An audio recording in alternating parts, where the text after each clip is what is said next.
এই দেশকে কোন চরমপন্থা বা মৌলবাদের অবহেলনা যেন কোনোদিন পরিণত হতে না পারে, সেটির কিন্তু আমাদের প্রত্যাশা।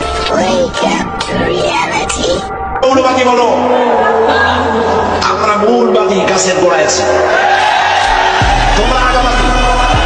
আমরা যদি মূলবাদী হই, তোমরা কি? তোমরা আগাবাদী, আগায় বসে থাকো, বেশি বান্দরামি করবে না, আগায় বসে ফল খাও, পাতা খাও, আমরা কিছু করবো।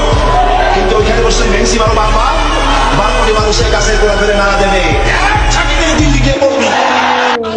বলবো আপনি মৌলবাদী হিসাবে মৌলবাদী বলে কাকে লিঙ্ক করতে চান? কে মৌলবাদী?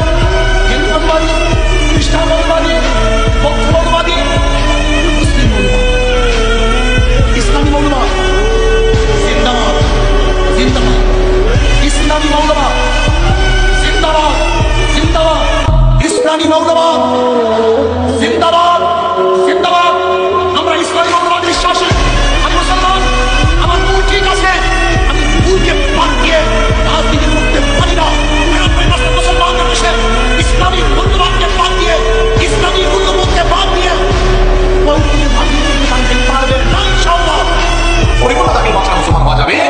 এখন এই টাইপের মুসলমান হতে গেলে অনেকে বলবে মৌলবাদী মুসলমান। কি বলবে? মৌলবাদী মুসলমান। হ্যাঁ, যদি এটার নাম মৌলবাদী মুসলমান হয় তাহলে তাই, কারণ মৌলবাদী মানে হলো মূলবাদী, মূলে বিশ্বাসী, যারা সব কিছুতে গোড়া দিতে হবে, গোড়া দিতে হবে। যারা মূলে বিশ্বাসী না, তারা আগে আগে বসে। আপনারা দেখেছেন তারেক রহমান মৌলবাদের উত্থান নিয়ে খুব চিন্তিত।